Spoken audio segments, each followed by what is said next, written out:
Is everybody ready? Did you ever hear that story? Yeah. You never did? Oh, really? Okay. All right. Listen, children, and pay attention to this story about the folly of thinking only of yourself. Once upon a time, there was a king that was so vain, he thought only of himself and how he looked.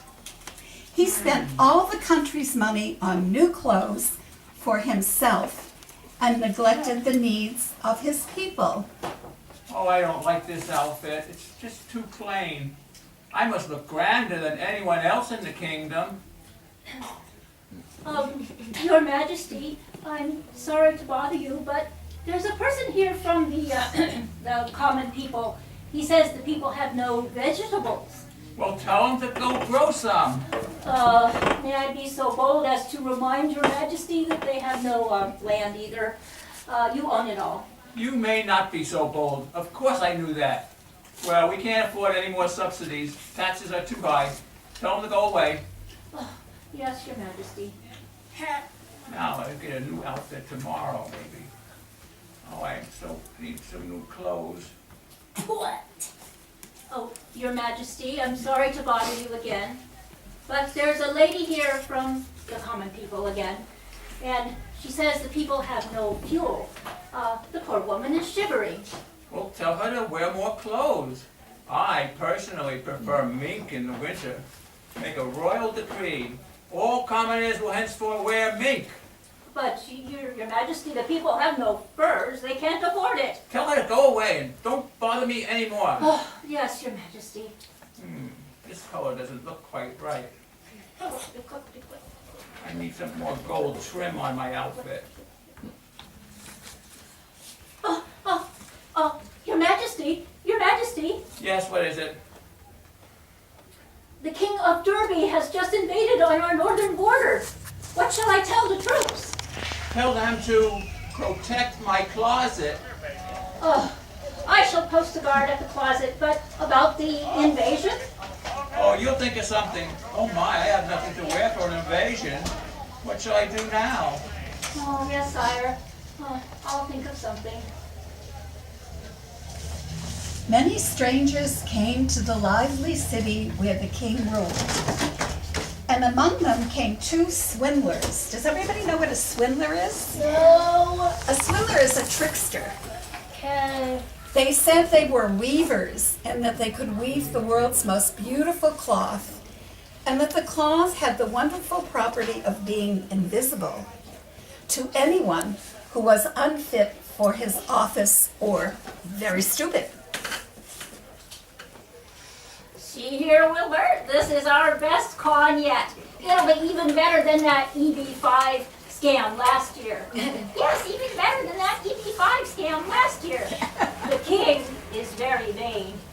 We shall tell him that people unfit for their office or very stupid can't see our amazing cloth.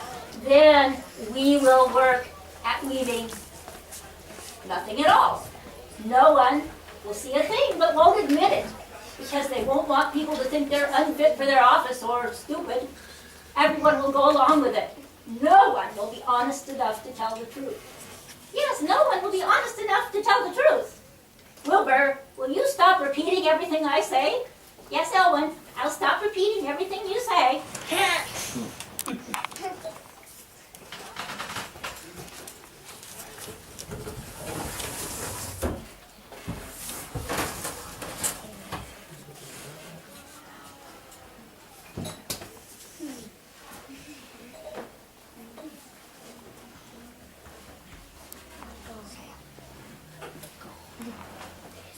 Oh my, how does this new outfit look? Look at all the gold on here. Isn't it beautiful? I'm such a beautiful king. Everybody likes me. I'm the best. Your Majesty, there are two weavers here that say they can weave the most wonderful cloth. On top of that, this cloth can't be seen by anyone who is unfit for their office or very stupid. They're asking for silk and gold thread to weave with. Now there's a worthwhile project. I shall be the best dressed king in all the world. and I shall know who of my advisors to get rid of. Give them the gold and silk at once. But, Your Majesty, can the kingdom afford it? You did say that taxes are already too high. Well, how about a surcharge? Is there anything we haven't put a surcharge on yet? Well, I believe we haven't put a surcharge on doorknobs. Wonderful! By my royal decree, there will now be a surcharge on all the doorknobs in the kingdom. Oh, yes, Your Majesty. And go visit those weavers. I want a full report. Oh, yes, sire. Oh, I'm so excited. Oh, I'm so excited. I'm gonna get new clothes. Clothes for me. The con men set up 2 looms and pretended to weave. Though there was nothing on the looms, all the fine thread they received from the king just went into their traveling bags.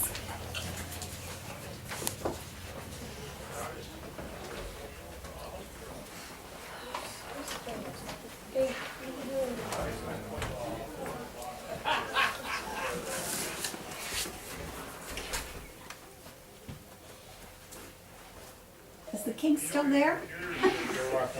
Yeah.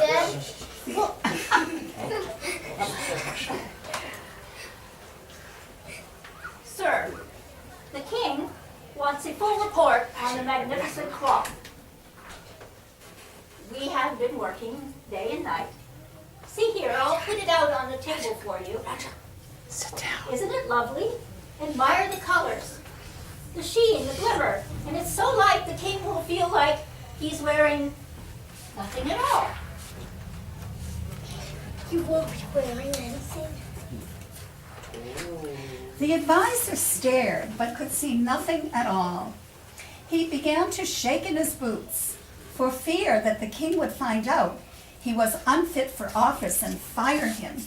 So he lied. Oh my, it certainly is lovely. I've never seen anything quite like it. The color, I can hardly place it, of a purple, but perhaps more blue.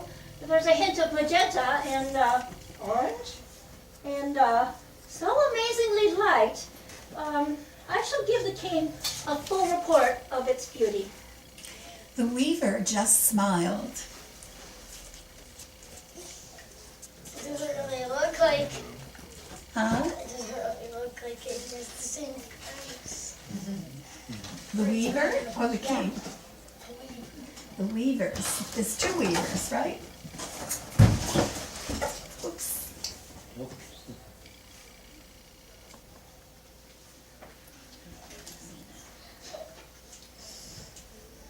So, tell me, how does that wonderful cloth look?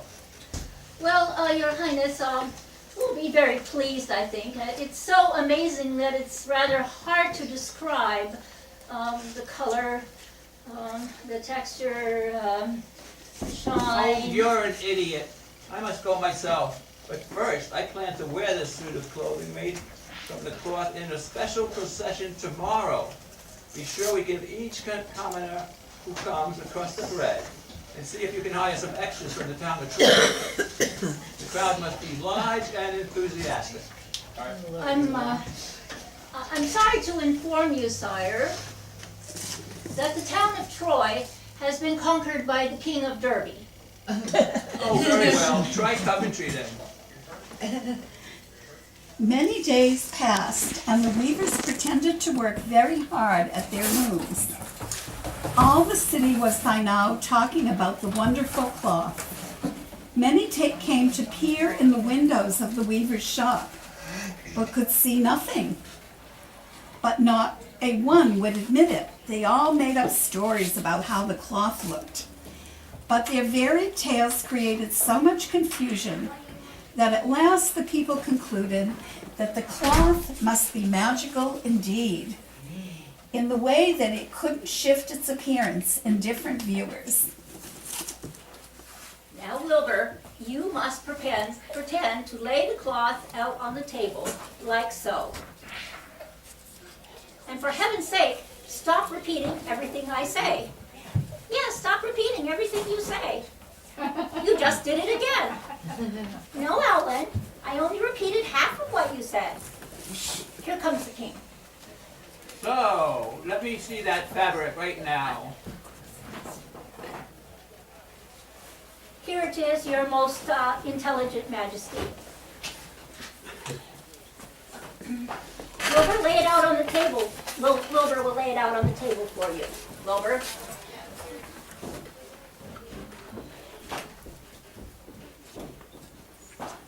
The king stared and squinted and looked this way and that, but could see nothing at all.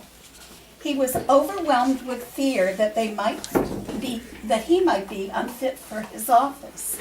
So he convinced himself he could see something. Yes, he thought, certainly he could see something. Yes, it's clear now. A superlative piece of work, truly fit for a king such as myself. A royal hue, beautiful indeed. The gold stripes are a lovely touch. They're gold squares, your majesty. Gold squares, your majesty. Oh, yeah, right. Oh, I see now. Well, carry on. I shall need the suit of clothes for a special procession tomorrow. We will work all night. Very good. We'll work all night.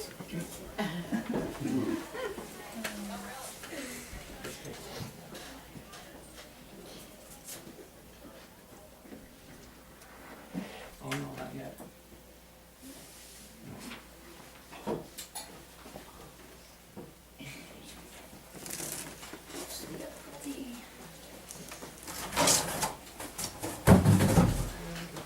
Ta-da!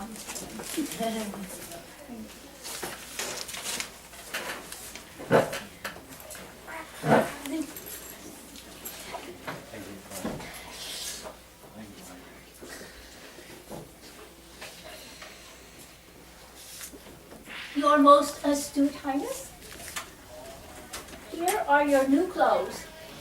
Give them to me right away. I shall have my dresses help me with them in the dressing room.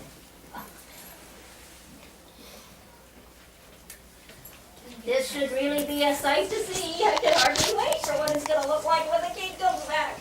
Hardly wait for what it's going to look like when the king comes back. Wilbur, will you cut it out?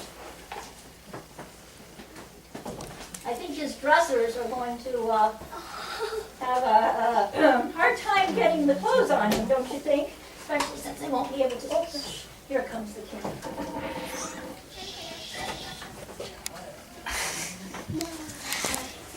Wow, I look amazing, don't I? It's a remarkable fit, isn't it? How beautiful I look. A perfect fit, almost like your own skin. Your most illustrious majesty, you will make a tremendous impression. I'm quite certain. Good, good. That's just what I want.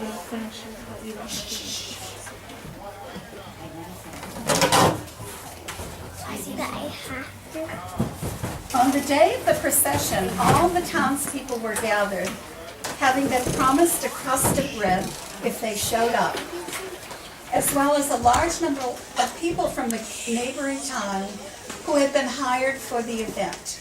The crowd was huge. Oh.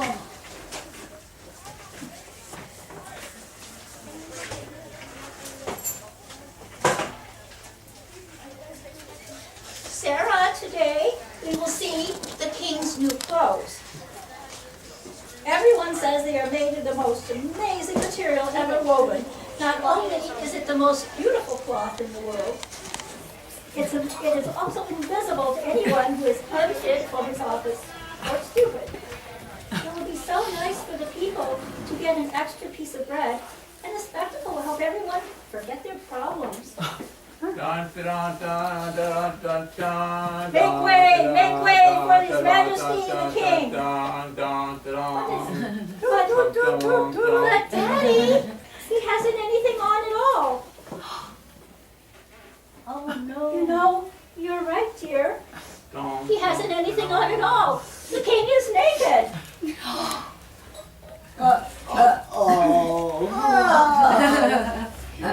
Then from person to person, everybody whispered, "Hear what the innocent child said? The king has nothing on at all, and she's right." And they all started laughing.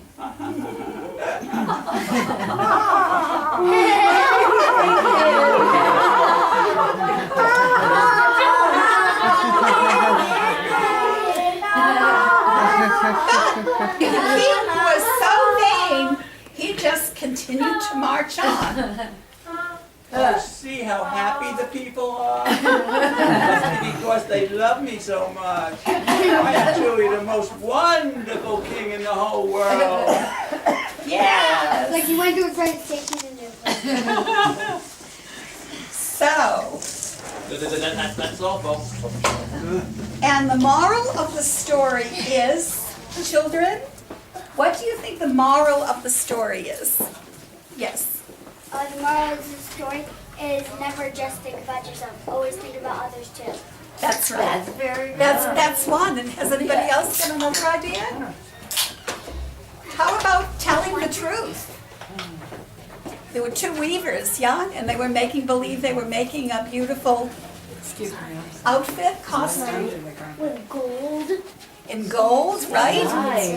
But they were making believe, right? They were just taking the gold.